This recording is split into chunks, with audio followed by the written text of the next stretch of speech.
Welcome to our third video on market research. By the end of this video, you should be able to explain and outline the different steps that are involved in the marketing research process. So what do we mean by market research? Well, it's the systematic design, collection, analysis, and reporting of data.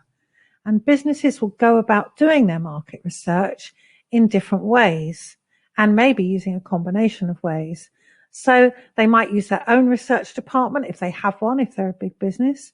They might hire outside research specialists, or they might purchase data that is collected by other firms such as Mintel, for example. So now we know what market research is. What is this process that businesses go through? Well, this is really important to understand the whole process. Every business will start by defining what is the problem that they're trying to solve, being very clear about that, and what are the objectives for the research? What is it exactly? What are the questions that they want to answer? Once they're clear about those things, then they can develop the research plan and think about how they're going to collect the information, and then they actually need to go out and do it to collect the information, analyze the data, and the final step in the process is to interpret and report on the findings. So we're going to look at each one of these in a little bit more detail, starting with that definition of the problem and the research objectives. So in defining the problem, we need to think about what questions do we want to answer. So are we just exploring the problem? Are we gathering preliminary information that will just help us to define exactly what it is we want to know? So for example, we may be thinking about launching a new product. This exploratory research might help us to understand what kind of new product is more likely to be successful. And then we can move on to descriptive research, and that's where a business is likely to look in a little bit more detail to look at the market potential for a product. So how big is that market? Is it a growing market? Which market segments are most likely to be interested in a particular product? So once we have that clear set of objectives, then we begin to form our plan. What data do we need? Where are we going to get it from? So a business will typically start by thinking about what data do we already have, because that's the easiest and cheapest data for us to use. So we may well have internal databases that are full of data about our customers and their preferences. We can start by using that. So the plan will spell out the specific approaches to the research. In other words, how are we going to contact the people that we want to do the research with? Which people are we going to choose? And are we going to use questionnaires or phone calls? What else are we going to do? And typically, particularly in a larger business, this research plan would be presented in a written proposal. Okay, so we said that businesses will often start by looking at their own data that they already have. And that data that already exists, we call secondary data. But it doesn't just come from a company's internal databases. It might also be purchased from outside suppliers. We mentioned Mintel earlier, or Statista. Or just internet search engines. Any data that already exists, we call that secondary data. The benefit of using secondary data is that it's quite quick to collect. We can do most of it at our desk, and in fact, sometimes this is called desk research. It's relatively cheap to collect this data, although there may well be a cost in buying from a source like Mintel. It's still often much cheaper than going out and doing wide-scale research yourself. And often this is big-scale data that an individual company might not be able to collect on its own. So secondary data has a number of advantages, but also it has some disadvantages. Because this data already exists, it's not specifically designed for your business or for your product. So it might not be as relevant as you would like it to be. It might be a bit old. It might be a bit biased. So there are some disadvantages to secondary data. And that's one of the reasons why many businesses also decide to collect primary data, because they want some data that's very much more focused on their needs and their requirements. So we can see here that there are a number of approaches they can take to that data. They can observe consumers going about their daily lives. They can run a survey using questionnaires or other instruments, or they can conduct experiments. And there are different ways in which businesses can contact the people in the research. And when we talk about a sampling plan is where the business decides how are we going to select the people that we ask questions of. We don't have the time or the money to ask absolutely every person in the whole world, but we want to choose a group of people that will give us responses that actually represent consumers at large. So how are we going to select that group? That is our sampling plan. We're going to come back to all of these in the next few slides. So starting with research approaches, businesses, depending on what they want to find out, depending on what their aims are, they might use one or a combination of these. Observational research, for example, watching consumers perhaps as they move around a supermarket, perhaps even in their own homes.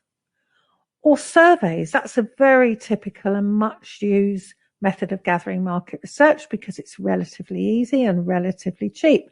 So typically a survey will ask people about what they know about things, what their attitudes are, what their preferences are, what their buying behaviors are.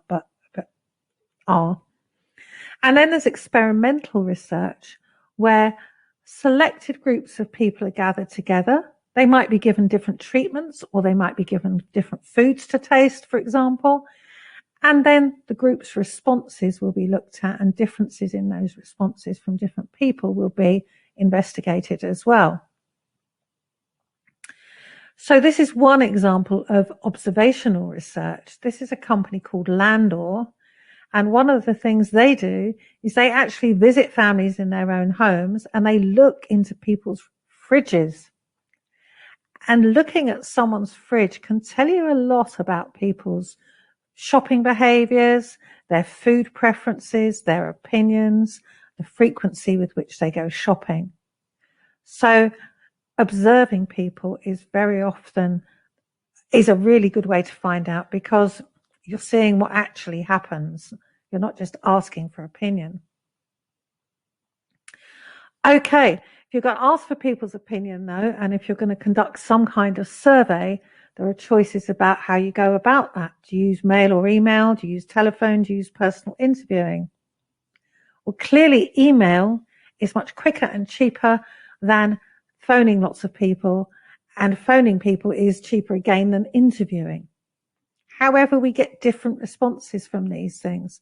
So, for example, an email questionnaire can collect a large amount of information very quickly and at a low cost. However, responses to email questionnaires are not that great. Telephone interviewing can gather a little bit more depth to the information, but it is a bit more costly. And personal interviewing, again, which might be with an individual or with a group, can get really detailed information that gives you a better understanding of what people's motives are often. But this is one of the most expensive ways of gathering information. So each method has advantages and disadvantages.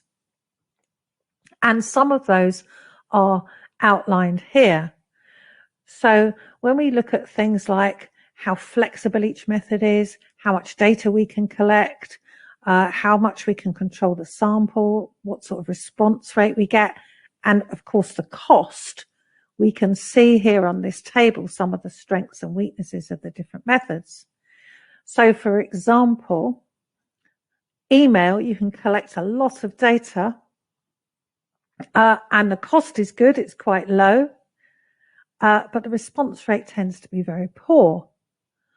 On the other hand, personal, so face-to-face, very, very flexible. An interviewer can respond to the interviewee's questions. You can collect a good quality of data. However, for cost, it's poor, it's really expensive. So businesses make choices about all these different methods. Online marketing research is increasingly a popular choice. Because it's relatively cheap, businesses can conduct surveys online much cheaper than face-to-face.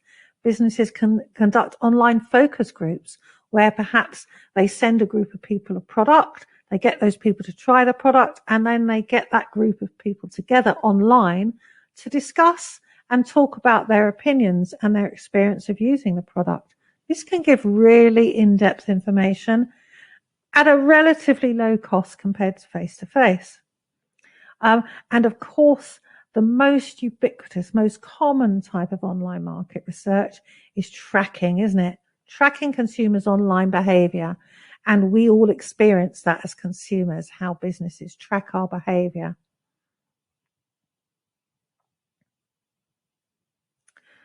Online research isn't just limited to talking to people, though. It's also about online listening to what people are saying.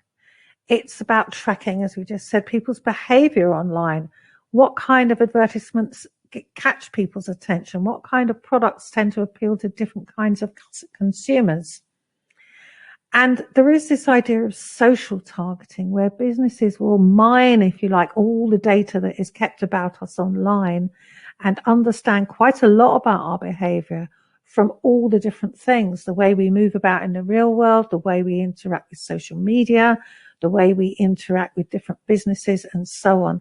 That can all be brought together to build up a really detailed picture of consumers. So online, more and more is providing very rich market research data for businesses.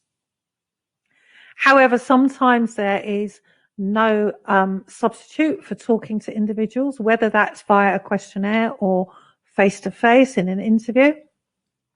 And of course, if a business is going to do that, it can't speak to everyone in the world. That would take too long. It would be too expensive. So businesses have to decide which consumers they are going to ask to participate in the research. And the group of consumers that they decide on to include in the research, we call that the market research sample.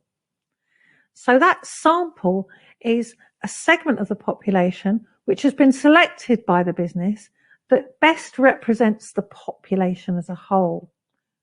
And when we say the population as a whole, that might be the whole population of the world, or it might be the population that the business thinks is generally going to be interested in its product. So if I think my product is going to appeal to young males from Southeast Asia, then my sample is going to be selected from that group. And I'm going to try and make sure the sample of people that I ask represents the whole range of people within that group of young Southeast Asian males. So businesses need to make decisions about which people we're going to include in our sample unit, but also how many people. The sample size needs to be big enough to be reliable so that we know that it represents the population as a whole. But of course, the bigger it is, the more expensive it becomes to carry out the research. And then the sampling procedure, which is how we're going to choose those people to be studied. So samples can be selected in a number of different ways. We can do a random sample.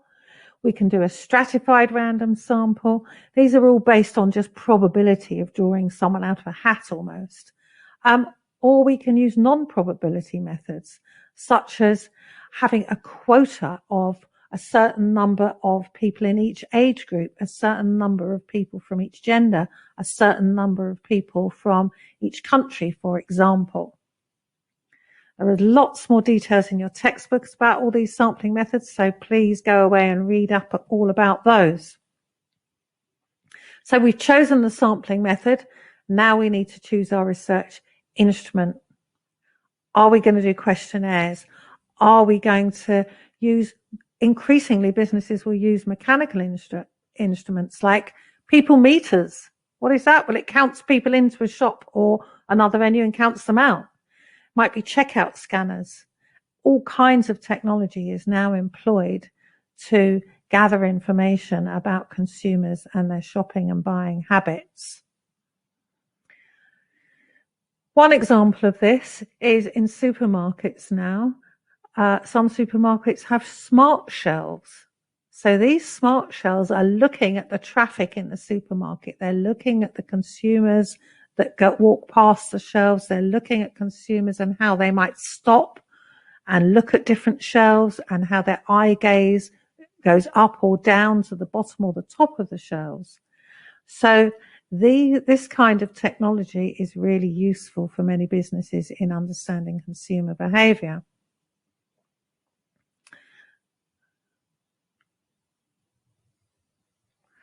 So we come next to implementing the research plan. So we assume now that the business has made lots of decisions about the sample it's going to ask questions of. So the groups of people, the size of that sample, it's made decisions about the instruments it's going to use. Is that going to be interviewing or questionnaires or some other online data collection? So implementing the research plan means actually going out and collecting that data. And in doing so, it's really important that businesses are aware of maintaining the quality of the data and the timeliness. Data which is old is no longer accurate very often, especially in our fast-moving modern world. And then in the processing of the data, the need for accuracy is absolutely essential. And it has to be analysed. It has to be analysed in order to turn it from data into information which is useful, into insights that we've talked about in previous weeks. So it's the responsibility of the market researcher to do that analysis and interpret the findings and draw conclusions that can be reported to management. And then it becomes the responsibility of managers and researchers to work closely together to interpret those results. And as I said before, to turn those into insights which are actionable by the business, insights which can help the business to move forward. Okay, we're going to stop there and there are going to be a few questions for you to answer. In our next video, we're going to look at how companies analyze and use information.